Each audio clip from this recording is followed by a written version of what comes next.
وقت تمام معزز علماء کرام، سب سے پہلے میں آپ سب بزرگوں کا شکریہ ادا کرتا ہوں کہ آپ یہاں پہ تشریف لائے اور اپنی مصروفیات سے یہاں پہ وقت نکالا ہے۔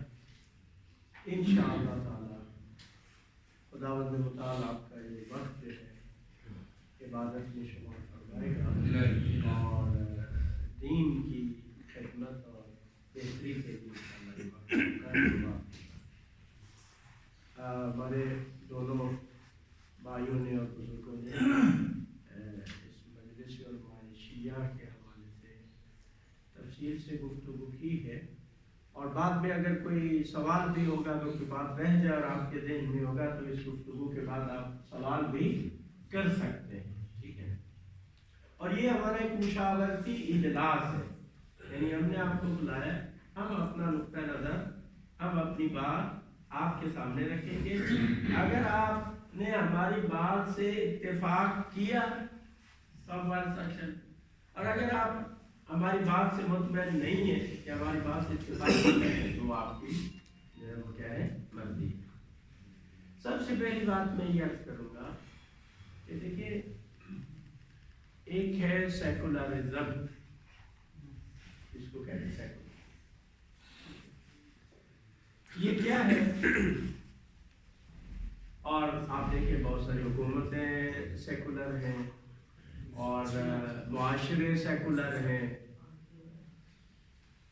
تو اسلام اس سے کیا فرق کرتا ہے اور کس کو ہم کہیں گے یہ سیکولر ہے اور کس کو ہم کہیں یہ صحیح اسلام؟ لیکن سیکولر کیا کہتا ہے؟ سیکولر نظر یا نظریہ یا جو معاشرے، وہ کہتے ہیں کہ جو مذہب ہے اس کا تعلق انسان کی ذات کے ساتھ، فرد کے ساتھ ہے۔ اجتماعی معاملات میں مذہب کو کوئی دخالت نہیں ہے، ٹھیک ہے۔ ہاں، ایک شخص ہے وہ جس کی عبادت کرنا چاہتا ہے نہیں کرنا چاہتا، یہ اس کا ذاتی فعل ہے، لیکن اجتماعی امور میں یعنی حکومتی امور میں، اقتصادی امور میں، سماجی امور میں، اس میں وہ شخص کیا ہے؟ آزاد ہے، یا جو نظام اس ملک میں حاکم ہے وہ اس کے تابع، جو قوانین ہیں اس کے مطابق وہ اپنی زندگی گزارتا ہے۔ اسی میں پھر آتا ہے کہ ہر شخص کو کیا ہے کہ آزادی ہے، مرضی جو مرضی کا لباس پہنے نہ پہنے، تو یہ کیا ہے سیکولر؟ کہ مذہب صرف انسان کے ذاتی امور سے تعلق رکھتا ہے، اجتماعی اور معاشرتی اور حکومتی امور میں مذہب کو کوئی دخالت نہیں۔ آپ دیکھیں جتنے بھی یورپی ممالک ہیں اس میں یہ سب سیکولر، خود اسلامی ممالک میں بھی جو حکومتیں ہیں وہ سیکولر، اور ہمارے معاشرے میں بھی بہت سارے لوگ، ایک شاید بڑی تعداد ہے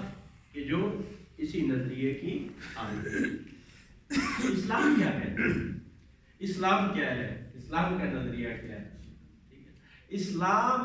کا نظریہ یہ ہے اور اسلام یہ ہے کہ زندگی کے ہر شعبے میں اسلام رہنمائی بھی کرتا ہے، اسلام قوانین بھی دیتا ہے، اور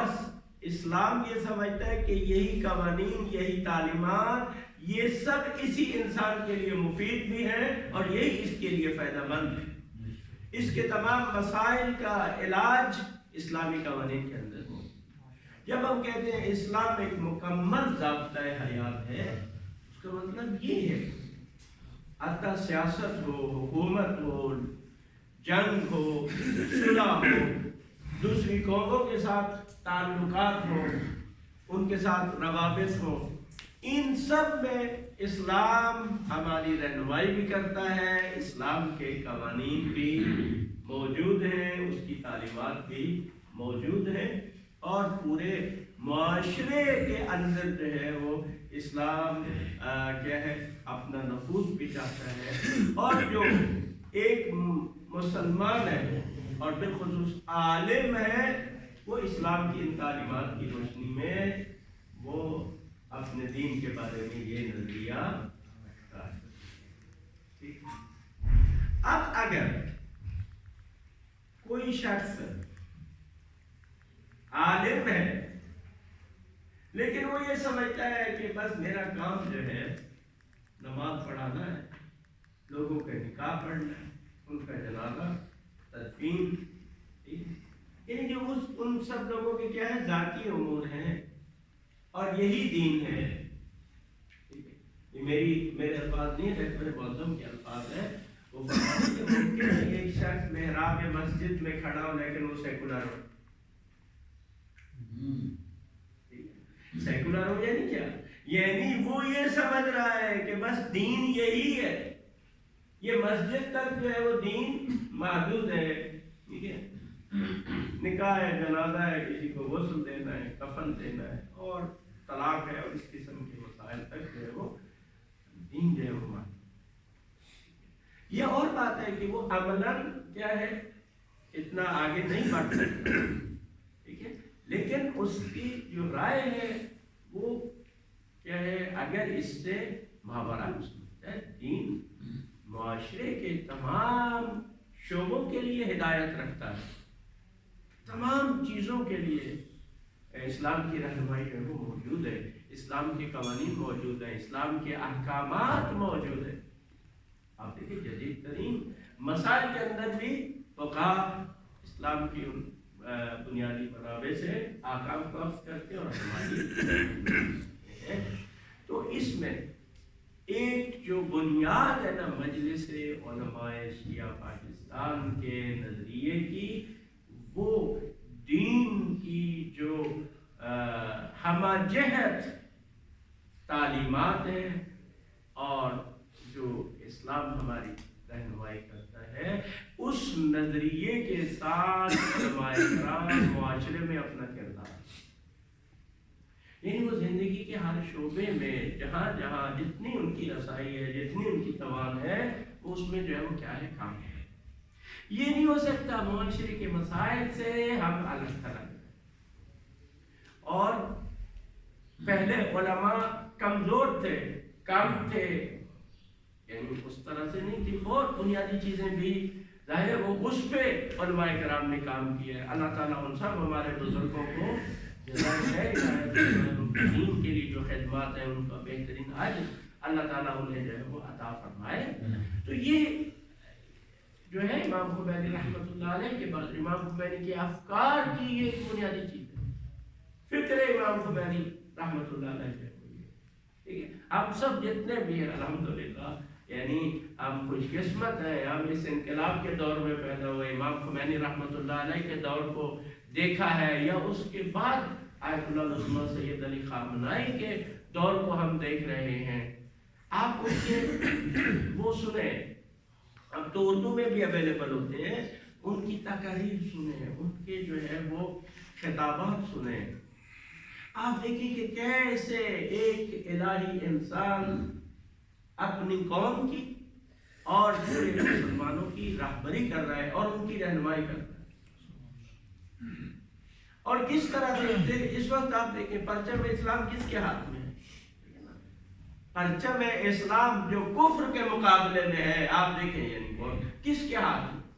کس نے پرچم اسلام اٹھایا ہوا؟ سید علی خامنائی حفظہ اللہ نے پرچم اسلام نے اٹھایا ہوا ہے، اور تمام تر دشمن اور اس کی سازشوں کا کیا کر رہے ہیں؟ مقابلہ کر رہے ہیں۔ یقین جانیں جب ان کے خطابات ہوتے ہیں نا، قرآن مجید کی آیات سے وہ استدلال کرتے ہوئے ایسے لگتا ہے کہ یہ آیات جو ہے نا ابھی اس دور کے لیے نازل، اور اپنی تمام تر سیاست اور جو بین الاقوامی روابط ہے ان کی بنیاد اور استدلال قرآن مجید سے کرتے ہیں۔ اور وہ ایک بات کافی یعنی ابھی تواتر کے ساتھ کہہ رہے ہیں، اور یہ ہمارے اس سے بھی ہمیں جہت ہے، تواتر کے ساتھ جو ہے وہ کہہ رہے ہیں کہ آخری کامیابی یقینی ہے، اللہ تعالیٰ کا وعدہ سچا ہے اور وہ ہو کر رہے گا، اور یہ جو استکباری طاقتیں ہیں یہ بالآخر ختم ہو۔ اور ابھی انہوں نے تازہ خطاب کیا ہے، اور اس میں یونیورسٹی کے طالب علم اور ان سے کہا ہے کہ آپ جوان اسرائیل کی نابودی دیکھیں گے، آپ امریکہ کی تباہی کو اور اس کی ناکامی اور بربادی کو آپ دیکھیں گے۔ تو ایک مستقبل جو ہے، دیکھیں جو نظریہ مہدویت ہے وہ کیا ہے، وہ ایک مستقبل کے بارے میں ایک خوش بین، یعنی امید افزا اور بہت ہی حسن ظن اور خوشنما حقیقی معنوں میں ایک نظریہ ہے۔ انسان جو مہدویت کا نظریہ رکھتا ہے نا، وہ کبھی بھی مایوس نہیں ہوتا، اس کے اندر ہمیشہ اس اچھے اور روشن مستقبل کی امید اس کے اندر جو ہے وہ اجاگر رہتی ہے، اور یہی امید اس کے اندر تحرک ایجاد کرتی ہے۔ اگر انسان کو امید نہ ہو تو کبھی بھی کوئی کام نہیں کرتا، امید ہے تو اس میں کیا ہوتا ہے، تحرک پیدا ہوتا ہے۔ ٹھیک ہے، تو ہمارا یہ مقصد ہے اول بنیاد، جسے ہم کہتے ہیں نا، یہ بنیاد دیکھ ہر چیز کی ہے، کیا ہوتی ہے، نظریاتی بنیاد ہوتی ہے۔ تو ہماری نظریاتی جو بنیاد ہے مجلس علماء شیعہ پاکستان کی، نمبر ایک یہ ہے کہ اسلام کا جو صحیح مفہوم ہے اور جو صحیح تصور ہے، جس کی تبیین امام خمینی رحمۃ اللہ علیہ نے فرمائی ہے، اس کے تحت علماء کرام اپنا جو اجتماعی اور معاشرتی کردار ہے، اور جو انبیاء علیہ السلام کی وراثت ہے، یعنی انبیاء کا صرف وہ کام تو نہیں تھا نا، نماز روزہ اور وہ احکام بتانا تو صرف ان کا کام نہیں تھا نا، وہ معاشرے کے مسائل بھی حل کرتے تھے۔ اس طرف جو ہے ہم مل کے اپنا وہ اجتماعی کردار جو ہماری کہ اکیلے ہم نہیں کر سکتے اجتماعی معاملات کو اجتماعی طور پر۔ دوسری بات یہ کہ ہم ظہور حضرت مہدی علیہ السلام، کیونکہ میں نہیں کہتا، بزرگان کہہ رہے ہیں نزدیک ہے، بہت ساری اس کی علامات پوری ہو چکی ہیں۔ دیکھیں یمن کی بات ہے نا، بہت جو یعنی کچھ علامات ایسی جو کہتے ہیں حتمی ہے، کچھ کہتے ہیں علامات ایسی ہیں جو غیر حتمی ہیں، اور ان جو حتمی علامات اور ان میں سے کیا ہے، یمانی کا ذکر ہے، یمنی کا ذکر ہے، خراسانی کا ذکر ہے۔ تو یہ میں اپنی بات نہیں کر رہا کہ میں جذبات میں آ کر کوئی ایک بات کر رہا ہوں، نہیں، بزرگان اور مختلف جو مفکرین ہیں اور ان کا احتمال قوی یہ ہے کہ خراسانی یہی ہے، سید علی خامنہئی ہے۔ اور دیکھیں چند سال پہلے یمن کے بارے میں کوئی تصور کر سکتا ہے؟ اس وقت آغا جان یمن کے اندر